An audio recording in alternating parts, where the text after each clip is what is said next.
हम सब जानते हैं कि रफ़ी साहब की बरसी 31 जुलाई को मनाई जाती है, क्योंकि अंग्रेजी कैलेंडर के हिसाब से 31 जुलाई 1980 गुरुवार का ही वो दिन था जब 56 साल की उम्र में मोहम्मद रफ़ी साहब हम सब को अलविदा कर गए। इस्लामिक यानी हिजरी कैलेंडर के हिसाब से देखा जाए तो वो रमजान का ही महीना था, यानी 31 जुलाई का ही दिन था, यानी 18वां रोजा, और सन 1400 हिजरी रमजान के 18वें रोजे वाले दिन रफ़ी साहब ने कुछ बंगाली म्यूजिक कंपोजर्स को रिहर्सल्स के लिए अपने घर बुलाया था। सुबह रिहर्सल शुरू हो चुकी थी और रिहर्सल्स के दौरान ही रफ़ी साहब को सीने में दर्द के साथ चुभन होने लगी। रिहर्सल्स खत्म हुई तो रफ़ी साहब ऊपर कमरे में आए और अपनी पत्नी से दर्द के बारे में बताएं। रफ़ी साहब को लगा कि ये एसिडिटी का दर्द है, लेकिन जब थोड़ी देर बाद हालत बिगड़ी तो रफ़ी साहब की पत्नी ने अपने भाई जहीर साहब से कह के डॉक्टर को बुलवाया। फैमिली डॉक्टर ने घर आकर जब चेक किया तो जहीर साहब को साइड में ले जाकर कहा कि रफ़ी साहब को शायद दिल का दौरा पड़ा है, उन्हें अभी अस्पताल ले जाइए। रफ़ी साहब ने एम्बुलेंस से जाने से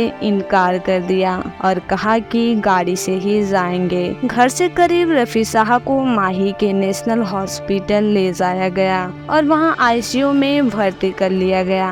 डॉक्टर ने घर वालों से कहा कि इन्हें पेसमेकर मशीन लगवानी पड़ेगी, जो अस्पताल में मौजूद नहीं है, और घर वालों को मशवरा दिया कि वो रफ़ी साहब को बॉम्बे हॉस्पिटल ले जाएं। घर वाले उन्हें बॉम्बे हॉस्पिटल ले जाने लगे और रास्ते में ही रफ़ी साहब को 3 और हार्ट अटैक हो गए। हालत और बिगड़ गई। बॉम्बे हॉस्पिटल पहुंचने पर रफ़ी साहब को ऑपरेशन थिएटर में ले जाकर डॉक्टर ने पेसमेकर इंस्टॉल कर दिया। रफ़ी साहब कुछ बेहतर हुए। रात के करीब 10 बज चुके थे और रफ़ी साहब की पत्नी ने उनसे कहा कि आप थोड़ा आराम कर लीजिए, आप ठीक हो जाएंगे तो घर चलेंगे। रफ़ी साहब के अपनी पत्नी से यह आखिरी अल्फाज थे, ठीक है, अगर तुम कहती हो तो मैं आराम कर लेता हूँ। और फिर 5 मिनट बाद ही करोड़ों दिलों पर राज करने वाले शुरू के शहंशाह, अपनी आवाज से दुनिया भर में हुकूमत करने वाले मोहम्मद रफ़ी साहब हम सब को अलविदा कर गए। रफ़ी साहब इतनी कम उम्र में दुनिया को अलविदा कर देंगे इसका अंदाजा किसी को भी नहीं था, लेकिन कहते हैं रमजान के महीने में इंतकाल करने वालों का अल्लाह के यहाँ हिसाब किताब नहीं होता। आज 43 साल बाद भी मोहम्मद रफ़ी साहब हम सब के दिलों में मौजूद हैं और हमेशा मौजूद रहेंगे।